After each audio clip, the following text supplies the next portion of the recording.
When you travel to a new destination, you expect adventure, culture, and maybe a few challenges along the way. For most travelers, these experiences become cherished memories. But for some tourists, every vacation is an opportunity to wage war against reality itself, armed with nothing but entitlement and a stunning lack of common sense. Today, we're unpacking 55 of the most baffling, hilarious, and downright dumbest complaints ever filed by tourists around the world. Forget complaining about delayed flights or lost luggage. We're talking about grievances that make you question if these people live on the same planet as the rest of us. Buckle up, because logic is about to take a permanent vacation. 1. A tourist visiting the Grand Canyon filed a formal complaint with the National Park Service that the canyon was, quote, just a big hole in the ground, and not worth the entrance fee. Her specific grievance? There was nothing inside it. She had apparently expected the canyon to be filled with something, perhaps a museum or a shopping mall, and was deeply disappointed to discover it was exactly what it claimed to be: a massive geological formation. She demanded a refund for what she called false advertising of empty space. 2. At the Louvre Museum in Paris, an American tourist complained to security that the Mona Lisa was significantly smaller than advertised. He wasn't wrong about the size, but his solution was unhinged. He demanded the museum either display it on a larger screen or provide binoculars to all visitors free of charge. When informed it was an actual painting, not a projection, he doubled down, insisting that for the ticket price, Da Vinci should have painted something more visible from the back of the room. 3. A British tourist in Egypt complained to her tour guide that the pyramids of Giza were positioned too close to the city and the view was ruined by modern buildings. Her exact words were, couldn't they have built them somewhere more remote? The tour guide had to explain, as patiently as humanly possible, that the pyramids were built 4,500 years ago, and the city of Cairo had kind of grown up around them since then. She was unconvinced, suggesting they should be moved to a more Instagram-worthy location. 4. During a wildlife safari in Kenya, a tourist became irate when the lions they encountered were just lying in the shade, sleeping. He complained to the safari guide that the lions were lazy and not performing. He genuinely expected the guide to wake them up or perhaps provide some sort of entertainment to make the lions more active. When told that wild animals don't operate on a performance schedule, he left a 1-star review stating the safari was boring and the actors weren't even trying. 5. A couple visiting Iceland in December complained that there was too much ice and not enough land. They claimed the travel brochure had been misleading because it showed green landscapes, conveniently ignoring the fact that those photos were clearly labeled as taken in summer. They demanded partial compensation for visiting a country that was, in their words, falsely advertising its geological composition during winter months. 6. A tourist in Venice filed a complaint that the city had too many canals and not enough roads for his rental car. Despite booking a trip to a city literally famous for its waterways and car-free historic center, he was shocked and appalled when he couldn't drive to his hotel. He accused the tourism board of discrimination against motorists and suggested they should install floating roads immediately. 7. At Stonehenge in England, a visitor complained that the stones were just rocks and demanded to know where the gift shop sold the ancient Druids' original instruction manual. When told no such document existed, she became convinced there was a conspiracy to hide the true purpose of the monument. She wanted a refund because, without a manual, she argued, the stones were just incomplete merchandise. 8. A tourist visiting Japan complained that everyone speaks Japanese, and it was inconvenient for English speakers. This wasn't a language barrier frustration.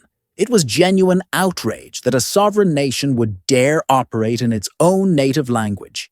He suggested that major cities should designate English-only zones for tourists who, in his words, hadn't had time to learn the local dialect. 9. During a tour of the Roman Colosseum, an American tourist complained that the structure was too old and falling apart. She wasn't concerned about preservation. She was annoyed that a 2,000-year-old monument wasn't in pristine, brand-new condition. Her suggestion? The Italian government should rebuild it properly, or at least add a fresh coat of paint, to make it look less ancient and more presentable for photographs. 10. Tourists in Australia complained to park rangers that the kangaroos were too wild and should be domesticated for tourist interactions. When told they were wild animals in their natural habitat, he countered that if Australia was going to use kangaroos as a national symbol, they had a responsibility to make them more user-friendly and approachable, preferably with scheduled petting hours. 11. A visitor to Scotland's Loch Ness complained that despite staying for 3 full days, she never saw the Loch Ness Monster. So far, reasonable disappointment. But then she demanded a refund from her tour operator for failure to deliver advertised cryptid. Wildlife. Treating Nessie like a guaranteed zoo exhibit rather than a mythical creature that probably doesn't exist. 12. At the Taj Mahal in India, a tourist complained that the white marble monument was too bright in the midday sun and hurt his eyes. Instead of, wearing sunglasses or visiting at a different time, he filed a formal complaint suggesting the monument should be covered with a tinted dome or that visiting hours should be adjusted to accommodate people with light sensitivity. 13. Cruise passenger visiting a private Caribbean island complained that the beach sand was too sandy and kept getting in her shoes. Her proposed solution, delivered with complete seriousness, was that the cruise line should install artificial turf on the beach or at minimum provide sand-free designated walking paths throughout the entire shoreline. 14. A tourist in New York City complained that Times Square was too crowded and touristy. Let that sink in. A tourist in one of the world's most famous tourist destinations was complaining about other tourists. He suggested the city implement a quota system where serious travelers, like himself, could enjoy popular attractions without being surrounded by casual sightseers. 15. During a Northern Lights tour in Norway, a group of tourists complained that the aurora borealis appeared in green instead of the multiple colors shown in the brochure photos. The guide explained that the colors vary based on solar activity and atmospheric conditions, and that many vibrant photos are long exposure shots. The tourists weren't satisfied, insisting they had paid for the full-color experience and demanding the tour. Company fix the sky. Settings. 16. A visitor to Thailand complained that the traditional Thai food was too Thai and not Americanized enough. She wasn't asking for recommendations for milder dishes. She was genuinely angry that authentic Thai restaurants in Thailand didn't automatically adjust their centuries-old recipes to match the westernized versions she was used to from her local mall food court back home. 17. A tourist at Niagara Falls complained that the water was flowing too fast and creating too much mist, which was ruining his photos. His suggestion to the park authority was to install a valve system to regulate the water flow during peak tourist hours, so visitors could get clearer pictures. He was essentially asking them to turn down one of the world's most powerful waterfalls, like it was a kitchen faucet. 18. A couple visiting Pompeii complained that the ancient ruins were depressing because they served as a reminder of death and destruction. They demanded the tour guide focus only on positive aspects of the volcanic eruption that buried the city. When asked what positive aspects those might be, they suggested discussing the educational opportunities it created for future archaeologists. 19. A tourist in Greece complained that the ancient ruins of the Parthenon didn't have wheelchair accessibility or elevators. While accessibility is genuinely important, his specific complaint was that a structure built in 447 BC should have been designed with modern accessibility standards in mind, calling it poor planning by the original architects. 20.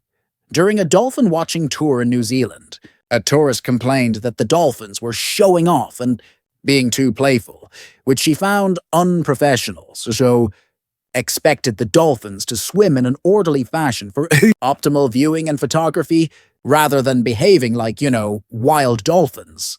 She left a review stating the dolphins lacked discipline and proper training. 21. A visitor to the Amazon rainforest complained that there were too many bugs and too much humidity. Not just uncomfortable, but outraged, as if someone had personally installed the ecosystem to inconvenience her specifically. She demanded to know why the tour company hadn't done something about the weather and insect situation before allowing tourists to visit. 22. A tourist in China complained that the Great Wall was too long and unnecessarily winding. He suggested that if China wanted to attract more tourists, they should consider straightening out the wall and making it shorter for easier walking. He was genuinely proposing alterations to a 2,000 to 300-year-old UNESCO World Heritage Site for his personal convenience. 23. At a traditional tea ceremony in Kyoto, Japan, a tourist complained that the process was too slow and ritualistic. She demanded they speed it up because she had a schedule to keep. When the host politely explained that the ceremony's meditative pace was the entire point, she huffed that customer service should come before tradition and stormed out, leaving a review calling it the worst Starbucks experience ever. 24. A tourist visiting Buckingham Palace complained that the Queen wasn't outside to greet visitors personally. He wasn't joking. He genuinely believed that part of the tourism experience should include a personal meet and greet with the British monarch and suggested the palace implement a rotating greeting schedule so all tourists could get their photo opportunity with royalty. 25. During a visit to Barcelona's Sagrada Familia, a tourist complained that the cathedral was still under construction and demanded a discount on his ticket until it was finished. Never mind that this has been clearly communicated in every travel guide for decades, or that the ongoing construction is actually part of the attraction's unique story. He wanted his money back for visiting an incomplete building. 26. A cruise passenger visiting Alaska complained that the glaciers were too white and created a monotonous color palette in her photos. She suggested the tour company should provide colored lighting or projection systems to make the glaciers more visually diverse and Instagram-friendly, because apparently, millions of years of natural ice formation weren't considering social media aesthetics. 27. A tourist in Morocco complained that the local market vendors were too aggressive in trying to sell their goods. Fair enough, that can be overwhelming, but her solution was unhinged. She suggested all vendors should be required to sit silently at their stalls and only speak when a tourist specifically requests information, effectively asking an entire culture to change its traditional marketplace customs for her comfort. 28. A visitor to the Eiffel Tower complained that it was too tall and made her neck hurt from looking up at it. She wasn't asking for a place to sit. She was filing an actual complaint that the iconic structure's height was a design flaw. She suggested they build a series of platforms at various levels so tourists could view it at eye level without the physical strain. 29. A tourist on a guided tour of Dublin complained that the Irish accent was too thick and made it hard to understand the guide. Instead of politely asking the guide to speak more slowly, he demanded that all tour guides in Ireland undergo accent reduction training to make them sound more neutral and internationally accessible, essentially asking Irish people to stop sounding Irish in Ireland. 30. During a visit to India's holy city of Varanasi, a tourist complained that the sacred Ganges River was too religious and that the spiritual ceremonies were interrupting the scenery. She wanted to enjoy the riverside views without all the distracting cultural activities, apparently expecting one of Hinduism's holiest sites to tone down the religious aspects for aesthetic purposes. 31. A tourist visiting the beaches of the Maldives complained that the ocean water was too salty and asked the resort if they could do something about it. When the staff explained that's just how seawater works, she became indignant, insisting that for the premium price she paid, they should at least provide a designated freshwater ocean area for swimming. 32. Visitor to Mount Rushmore complained that the carved presidents weren't smiling enough and looked too serious and uninviting. Suggested the National Park Service should update the expressions to make the monument more cheerful and family-friendly, apparently unaware that you can't exactly Photoshop a mountain. 33. Tourist in Brazil complained that Carnival was too loud, too crowded, and too festive. She had booked her trip specifically during Carnival week, but expected the world-famous celebration to somehow not impact her quiet, relaxing vacation. She demanded her hotel provide Carnival-free zones throughout the city where the celebration would not be allowed to penetrate. 34. During a visit to Egypt's Valley of the Kings, a tourist complained that the tombs were underground and required walking downstairs into dark, enclosed spaces. She was outraged that ancient Egyptians hadn't considered the comfort of future tourists with claustrophobia when designing their burial chambers 3,000 years ago. She demanded above-ground replicas be built for accessibility. 35. A tourist in Switzerland complained that the mountains were too steep and pointy and created an aggressive skyline. This wasn't concern about hiking difficulty, it was aesthetic criticism of the Alps themselves. She suggested that tourism photos should come with disclaimers about the harsh mountain angles, so tourists expecting gentle, rolling hills wouldn't be disappointed. 36. A visitor to Pisa complained that the Leaning Tower was clearly broken and demanded to know why it hadn't been fixed yet, despite the tower's lean being its entire claim to fame and the reason tourists visit. He insisted it was unprofessional to maintain a landmark in such obvious disrepair, and suggested Italy should either straighten it or demolish it entirely. 37. A tourist on a rainforest canopy tour in Costa Rica complained that there were too many trees blocking the view. Let that absurdity marinate for a moment. In a rainforest, she expected panoramic vistas, but was shocked to discover that a forest is, in fact, full of trees. She suggested selective removal of trees to create better sightlines for tourists. 38. During a visit to Dracula's castle in Romania, a tourist complained that there were no actual vampires and demanded a refund for false advertising. Despite the castle being a historical site associated with Vlad the Impaler and vampire fiction, he genuinely expected to encounter supernatural beings. He suggested the castle should at least hire actors to bring the experience to life or provide a disclaimer that vampires aren't real. 39. A tourist visiting the Dead Sea complained that the water was too salty and oily feeling, and that she couldn't swim in it normally. The guide explained that the extreme salinity is what makes the Dead Sea unique and causes the famous floating effect. She was unmoved, insisting that if they're going to call it a sea, it should function like a regular swimming pool. 40. A visitor to Madrid complained that Spanish siesta culture was inconvenient for tourists because some shops closed in the afternoon. Instead of adapting to local customs or planning around them, he demanded the Spanish government abolish the traditional siesta during tourist season to ensure continuous shopping opportunities for international visitors. 41. A tourist in Antarctica complained that it was too cold and too white, and that there wasn't enough to do. She had paid a premium for an Antarctic cruise, but was shocked to discover that the frozen continent at the bottom of the Earth was, indeed, frozen and relatively barren. She suggested the tour company add heated entertainment zones and tropical biodomes to make it more appealing. 42. During a tour of Anne Frank's house in Amsterdam, a tourist complained that the space was too small and depressing.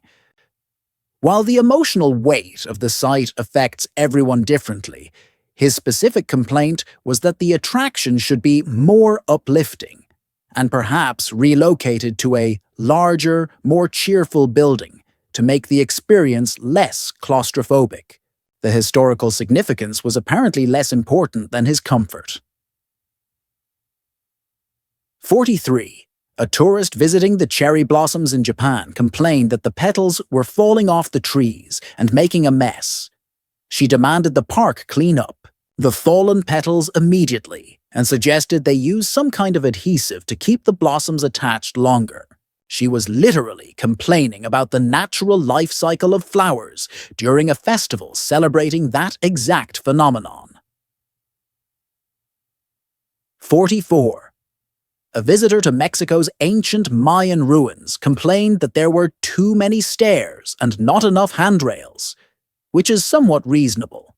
But then she suggested the pyramids should be retrofitted with escalators or at minimum an elevator system, because if they expect modern tourists to visit, they need modern infrastructure. She wanted a 1,000-year-old pyramid converted into a shopping mall. 45. A tourist in Finland during winter complained that it was dark too early, and the short daylight hours were unfair to tourists who paid good money. When the guide explained this was due to Finland's northern latitude and Earth's axial tilt, she insisted the tourism board should have done something about it before promoting winter tourism, as if they could adjust the planet's rotation. 46.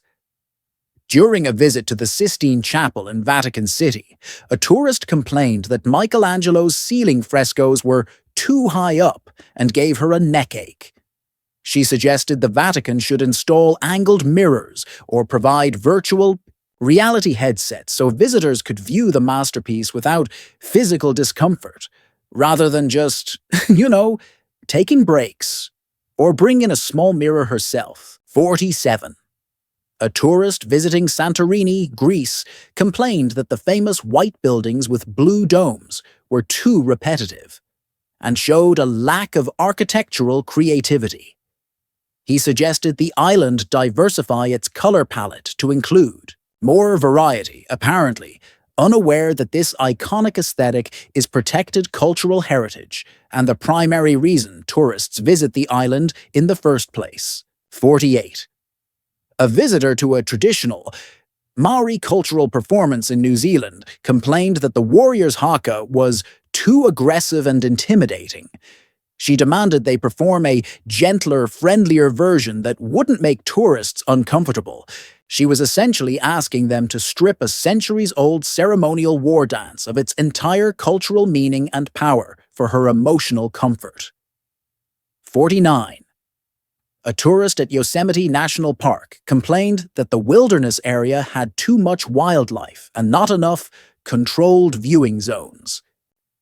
After encountering a bear on a hiking trail, he didn't just report the sighting. He filed a formal complaint that bears should be kept in designated areas away from tourist paths, or fitted with tracking collars that alert hikers to their location via app. 50. During a visit to India's Taj Mahal, a tourist complained that the monument was just a building and didn't do anything. When asked what she expected, she said she thought it might have interactive elements or a show. She was disappointed that one of the world's most beautiful architectural achievements was just standing there, and suggested they add fountains, light shows, or at least some music to justify the entrance fee. 51. A tourist visiting the Galapagos Islands complained that the animals showed no interest in interacting with humans and were rude and standoffish. He was particularly offended that a blue-footed booby bird walked away when he approached. He suggested the tour company should train the wildlife to be more tourist-friendly and photo-cooperative, completely missing the entire point of protected wildlife conservation. 52. A visitor to Prague complained that the historic city centre had too many old buildings and not enough modern architecture, She had traveled to one of Europe's best-preserved medieval cities and was genuinely annoyed that it looked medieval. She suggested the city should update at least 30% of the old town to include contemporary designs for visual balance. 53. A tourist in Dubai complained that the desert safari included too much desert. She had booked a desert adventure but was shocked and appalled to discover that it involved actual sand, heat, and arid landscapes. She demanded a partial refund for the excessive amount of sand exposure and suggested the company should offer desert experiences with less actual desert. 54. During a wine tasting tour in Tuscany, Italy, a tourist complained that the wine was too wine-flavored and asked if they had anything that tasted more like grape juice.